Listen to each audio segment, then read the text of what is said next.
Paita vana vaIsraeri varikuda kunotora Jeriko. Saka Joshua arikutuma maspies kuenda kunoshora Jeriko. Amen. Nobva aenda nobva anopoterera Jeriko yose nobva aona. But nenguva isipi vakabva vasvika muimba yaRakabi. Rakabi chaiva chifeve. Amen. Chaiva chifeve. But vari muimba yaRakabi, mambo weJeriko nobva atuma nhume kuna Rakabi zvikanzi chipidza kuudza varume vapinda mumba mako. Haleluya. Nekuti vauya kuzoshora vabva kwaIsraeri, vauya kuzoshora kuti vawane kuti paradza seguta rose. But Rakabi manje ndoda kutodzidzai papa. Chekutanga chakaitwa naRakabi, paakaona varume vachipinda mumusasa wake, akaziva kuti ndivanani uye ndiani ari shure kwavo. Akanzwisisa kuti varume ava vabva kwaIsraeri, but havana kutouya badzi. Akagona kurava kuti vakwaIsraeri vana Mwari wavanofamba naye. Izvozvo zvakakosha kumwana waMwari. Pega pega paunosvika kugona kurava kuti uyo akamira ndiani, uyo ambori kufamba nani. Haleluya. Rakabi arava kudaro, atumirwa nhume kubva kuna mambo. Mambo anoziva kuti anonamata vamwari venyika kwete varakasika kudenga nepasi. She defied zvingaitwa namambo, mutemo wamambo kana kuti kurayira kwamambo. Nobva atsvaka zvokuita navaranda vatumwa kubva kwaIsraeri.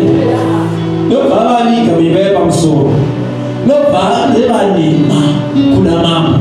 Zvikanzi zvirokwazvo varume vapinda pamambo, but vachibidza kubuda zvokuti mukavatevera munovabata. Izvezvi mukati mamasoja munovabata. Uri kuona here zvekuita munhu akangwara anoonera. Haleluya. Ipapapa pane kukwapura kwari kuita nyasha. Haleluya. Nemhaka yenyu inoonasira kudaro pamberi apo pane zvaizoitika kwaari iye nevemhuri yake. But aita tsoro akati inini ndotoziva Israeri yakamira sei naMwari waIsraeri. Nekudedera kwabata guta redu rose ndokunzwisisa nokuda kwaIsraeri.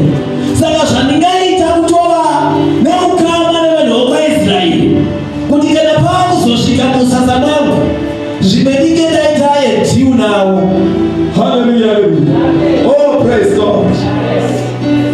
Saka mambo achinzwa inzwi iroro anotuma masoja kutevera vashori vakati vabva kwaIsraeri. Ndobva vamhanya vachiteera. Pavari kuteera, iye ari kudana varume hama, maiona here nyaya itika panapa? Mavingwa namambo weJeriko ari kuda musoro wenyu pandakuyigari. But ndoziva kuti muchivaona vachita zvavari kuita vari kutozviwetera izvo zvinokuda kwenyu. Haleluya. Ando zvakataura kuti they are melting with fear.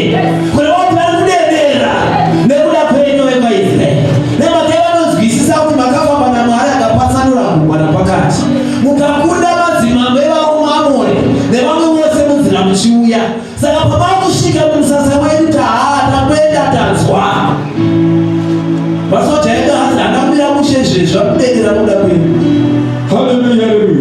Tikati imimi zvandakuvigai ndiwanewo nyasha pakuchasvika muchitora Jeriko. Nekuti isi true kuti muzotora Jeriko, but inini nevemhuri yangu tiwanirei nyasha pakuchasvika pano. Haleluya. Uri kuona here munhu anogona kutora nyasha? Nenangari mungaita vatowanikwa vasati vadzokera ngavamurambe. But ari kuti wafine zviri nane panguva ino nditore nyasha dzekuti vakuzosvika ndiwanikwa ndiri safe. Nekuti ndikada kuvatengesa izvezvi naMwari wavo ko ndikarohwa naMwari wavo ndikafa. Haleluya. Oh, praise God. Unoziva here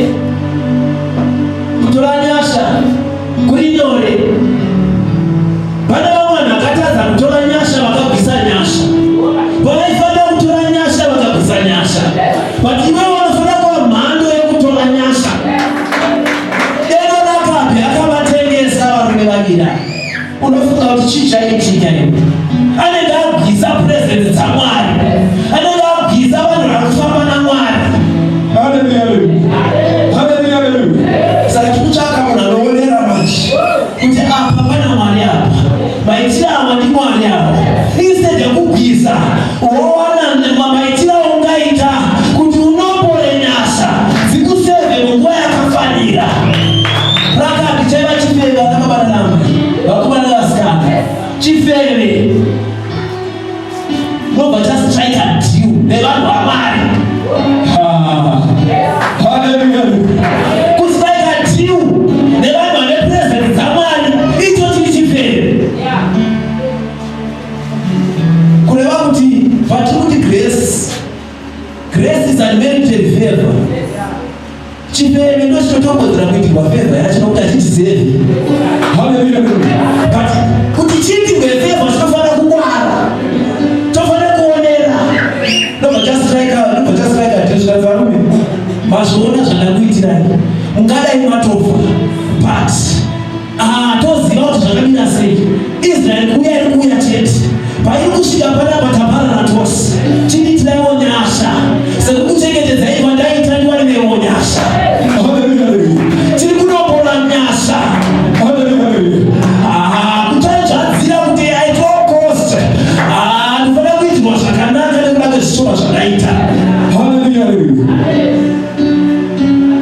Shiganzi gaji lepa msoropi.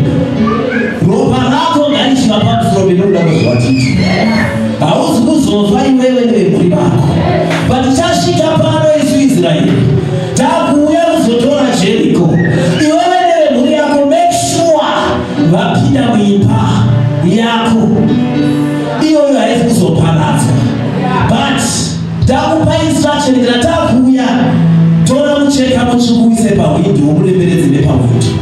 Isuchazi abantu manejina kitso abazi kuzoparazwa. Hallelujah. Kana mambo yenu tena muuza. Joshua tena muuza. Mukagona ipa ile jine chikucheka. Bali mukati mwa msabata. Beba kai watu wanina sasa ndofana waone na onyasha. Hallelujah.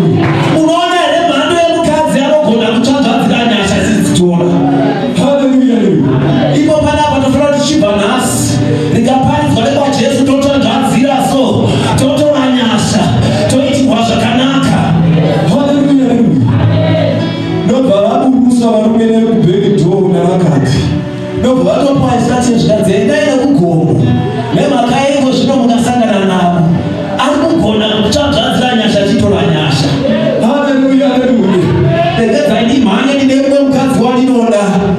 Another the sign of a she woman. Mkazi yeye na mwana wake. Ukapeleka papo kuna Marko chapter 7. Pafesia na Pafesia 27 to 28. Hallelujah. Marko chapter 7 verse 27 to 28. Kanaone Bible lako furahi hapa tu sio nyingezi. Hallelujah. Hallelujah. Ale mwana wake akaroho na matimoni dragon said. Kanali mazwano tena shitaka roho na shituma. Mwana wewe the sign of a Nishien woman. This woman was a Greek. Akali Greek mkuba ya Yesu. Yesu abasali bafika ma Greek. Zakawa ya Yesu akominga wapi alinga kwa Israeli woka. Rumpazwa. Walinga sofa lewe kwa Israeli woka. But mkazi huyo aenda na Yesu wakati ya Yesu. Ndogo wanayemtiporesa malogwa. Ndogo wanayemshita mabasa makuru. Zose zozote zitenda. Tunakumuranga Roma na wangu. Akaroho na matimoni akatsikirwa na matimoni. She is possessed of the devil. Hallelujah. Hallelujah. Shikazi na Yesu. Ashinakufanira iwe mukazi. Kuitipe chimbo cheba na kubwa. Hallelujah. Hallelujah. Aya bashauti kutawa na Yesu. Kuti nai Yesu ni leo shakanaka. Mwana wangu akaroho na matimoni akasikirwa na matimoni. Yesu wote ashinakufanira kuitipe chimbo cheba na kubwa. In other words, Yesu alikuti iwe mukazi. Ne mwana wako. Iwe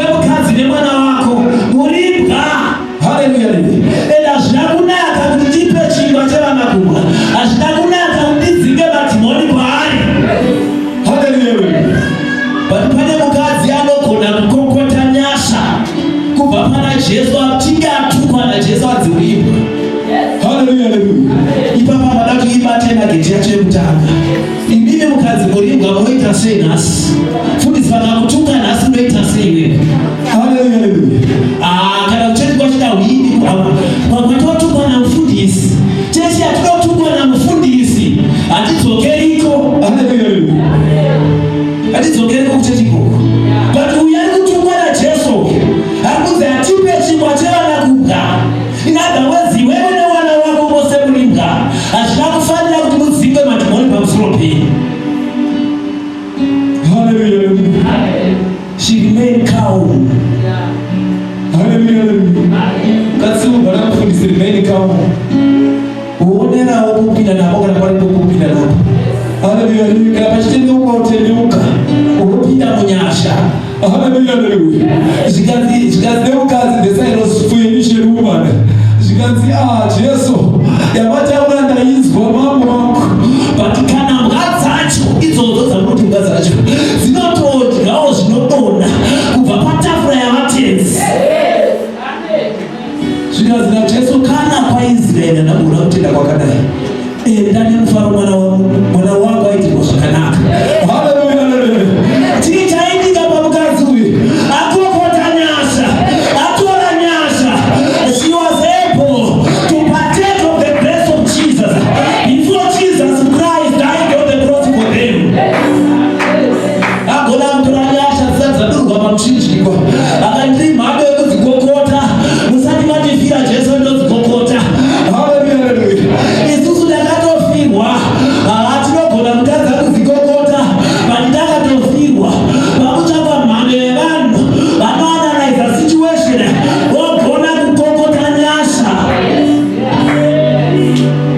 Hallelujah, hallelujah. Hallelujah, hallelujah. Unoziva mungu mkutumwa ndo mkuponeswa. Hallelujah, hallelujah. Mkutumwa mungu masho ndo mkuponeswa.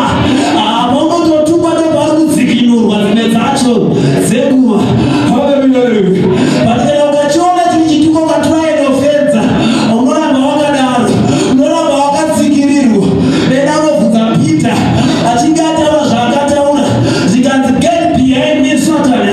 Ada kuzviona saSatani akati amene avo Jesu vanotaura naSatani wavaona ini ndinoramba ndakatemera Jesu. Haleluya, haleluya. Nemhaka yandoziva muna Jesu kune uchi.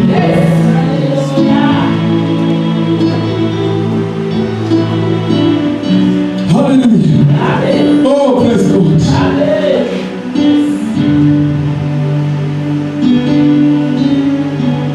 Dinene ukazi. Dinene.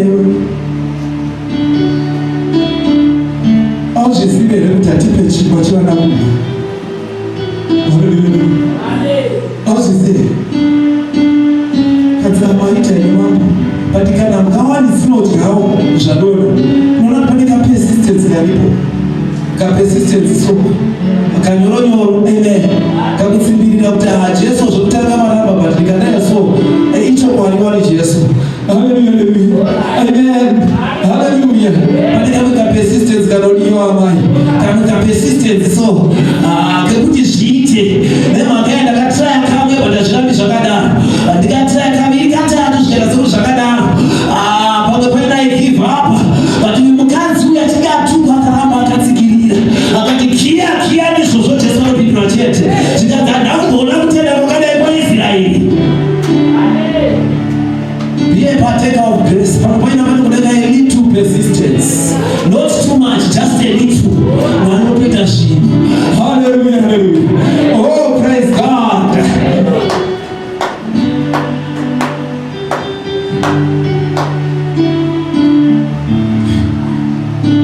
Jesu ndipatie vasikati vanonyasha ziwanzi. Amen, amen, amen. Amen, amen, amen. Get behind me, Satan. Peter kupigwa baba. Ipo pana ndakuti Satan nasi atikuoni kulezo.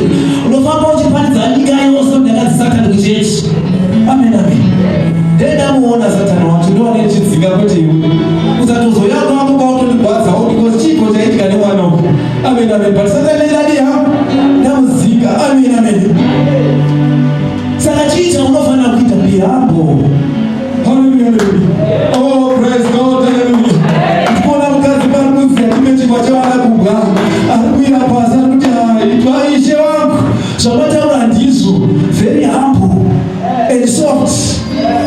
listening. Hallelujah, hallelujah. Humility inokonzeresa vana kuzvinosvika Mwari inotora nyasha. When you are humble enough, grace comes to your way.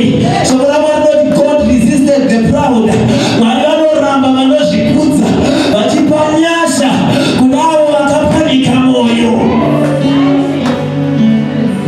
If you want to partake of the grace of God, be humble. Be humble. Kuzvikudza kunobve kuna Mwari. Kuzvikudza kunobve kuna Mwari. Hakuna kuzvikudza kuna Mwari. Hakuna kuti ndini muna Mwari. Kuna kuzviwisira pasi kuti Mwari unozvikona. Hayangu hamuda kunikane. Kana makagona yeapostoli kapiwa yangu munaibata.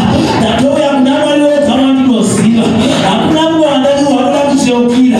But imimi Mwari. Hallelujah, hallelujah. Humble yourself before God. He will give you grace and He will lift you up.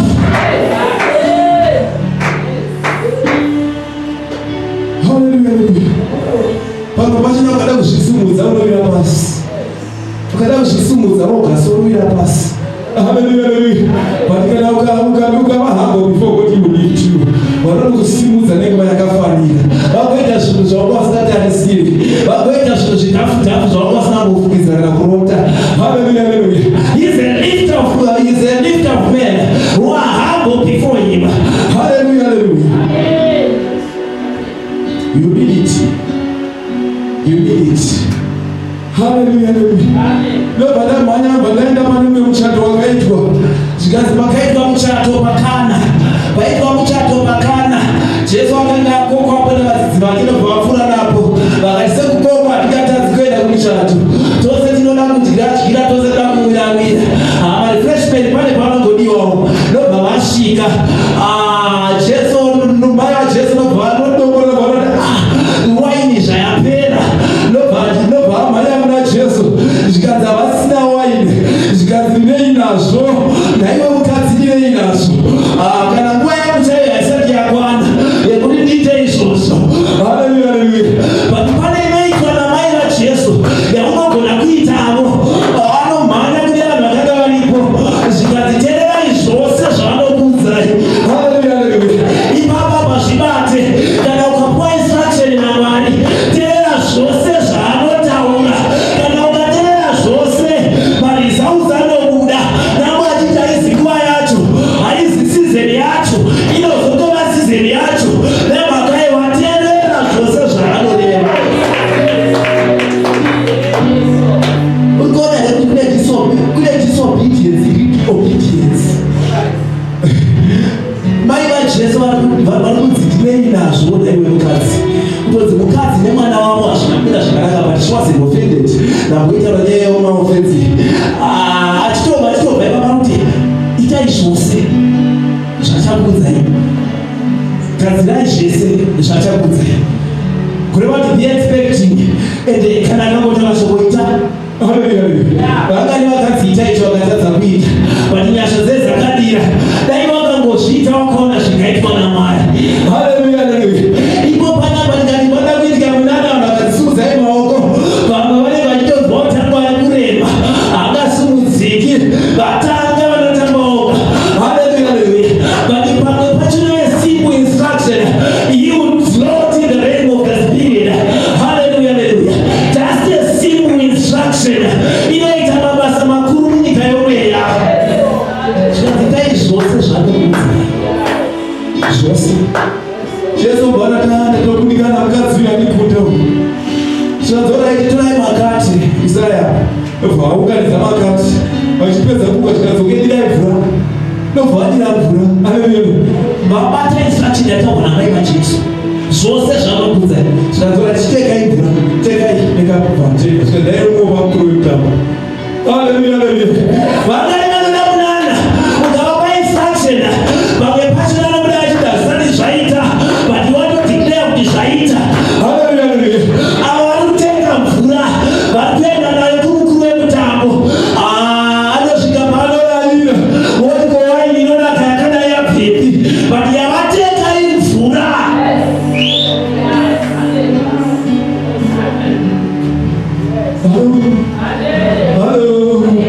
Hallelujah. instruction. Listen to instruction. A simple instruction is much. Hallelujah. Hallelujah. Oh, praise God. That's part of the sharing. I don't know. I'm to profit. I'm to profit. Hallelujah. Oh, praise God. Because they would have overcome the Gamurubata Petro where Jesus will open. She was a partaker of grace. Jesus was a daughter of Amshishikwa. But I look at today is my day. You know about Pedro and Goya. Zamushinoita. It's the Gomarita of Tenda. Say of Akumba, which you put out of the Shibama. A Pachana Mutauta. The Rida Webnaman. You are the Mutenda. You can now go to Sika Shaita. Still remember. In my season, Pastor Dolly was in Guru. For I am watching one. That I don't know my take straight out. Because I don't know what you want to do. Those one guy was a presence, the chance, the Jamu, so don't ask you. Program was the way was okay. Because I don't know much about that. What's up? That's what's wrong with it. What was my Namushkapan? I see Jimo in the police are believing. You all know who did that. But now she can punch you, you know, not as a Mushioita. She don't have a Sakana say she was cheat. Hallelujah. Oh, praise God. Guess the bottom of my leg is Mashuma Koshka tournament.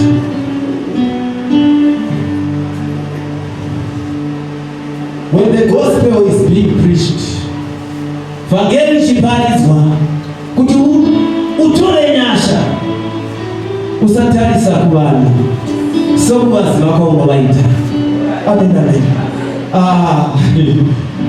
Mwala chakutumira mufundisi anebhutsu yakadamuka pasi, chakutumira profeta anebhutsu yakadamuka pasi, ikufamba ichita sekuti ifishi so. Hallelujah.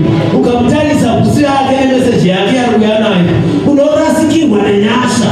Hautarisisa unotarisa kumunhu, unozwa meseji zenu kubva kuna Mwari. Nemhaka yedu we are now in Christ. Hatichatarisa vanhu nemaziso enyama, asi nenzvimbo yavari munyika yomwe yamuna Mwari. So we receive from God. Hallelujah. Oh, praise God. Ungaitwa zvakanaka sei namufundisa boga. Vasina kupaka motikari panzako. Iwo kuza kuti tamuchira moto megamuchira chirei. Hallelujah. Kana uchifamba panyama uikamuchire. But kana uchitarisa munhu nenyika yomweya, wakapfeka maziso omweya, unodraivha mota, wayadhikleriwa nemunhu asina mota. Nemhaka yeyu zvinoitwa nenyasha dzaMwari. Hallelujah. Oh, praise God. Hallelujah. I don't know Shibatish. Hallelujah. Because I give one last one. Do not be offended. Amen. To testify of His power. Hallelujah.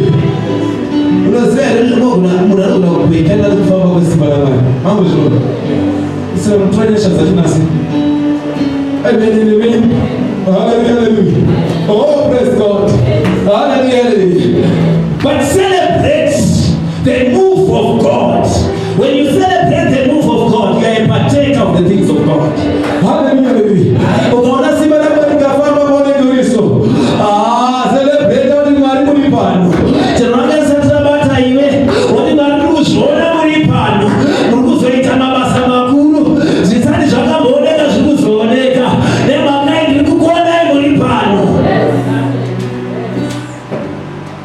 Oh, praise the Lord.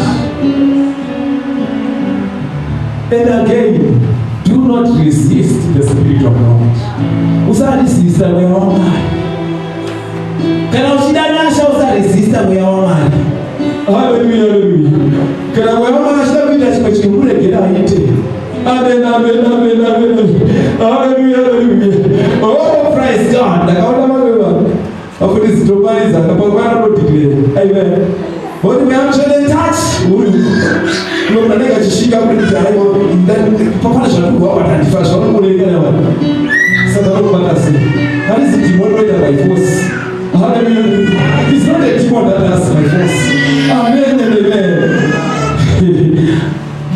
Kana mwalimu ashirika shishi. Vale gereva ite. Asi mundu. Kana msike waita celebrate. Maana nyuma ni pale. Pale ndo mnataka kwa sababu hata hivi kashfa baso. Celebrate na soma ikako. Kujichukuru ni gomuya. Amen amen. Maana kana wakati ana bozo lesa kutoka wale. You are doubting. Sina roho mpaka senyesha sana zo watu wasi. Hallelujah. Oh, praise God. Do not resist the Spirit of God. You are a partaker, not a resistor of the Spirit of God. Hallelujah. There's a certain minister who is anasikana shukuru. Utaara paishi bila Kevin Kuma. Do not resist the Spirit of God. Iya hivyo kukuchishika ule. Sasa hiyo ndio tunasema shughuli. Ya anakushika kile ndio tunasema shughuli. Amen. Oh, sasa chaona kuti vanhu vasazviona kuti vanoda something. That's pride. Hallelujah. Kana Mwari vachishekesa kuporekeza risheko, ati ndo vanozviita isimba remunhu here ari Mwari. Hallelujah. Oh, praise God. Nobva adzokera kumapoti nobva arangarira pakati do not resist. Iye akabva atarisa maso ake kuma nobva aona uri moto wakananga pari. Do not resist. Maybe I get message yako. So what if I can go? Okay, I'm now here. God, do what you want. Nothing happened. That's okay. I'm one the same. Oh, you got to put in the mazuo. That's okay. But I'm going to declare once. But we have to get a punish. I don't know this. What you wait. But I'm was second by the power of God. But we are pastor. Everywhere. So put my chair. So put what are some chair? Demotor some chair. But I am over left, right, and center. Now he's a great minister of God. Do not resist the Spirit of God. If you want to be a partaker of the grace of God. Hallelujah. Oh, Rabasika Maha.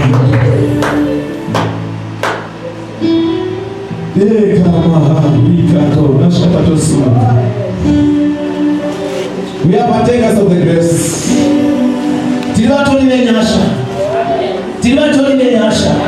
Hallelujah.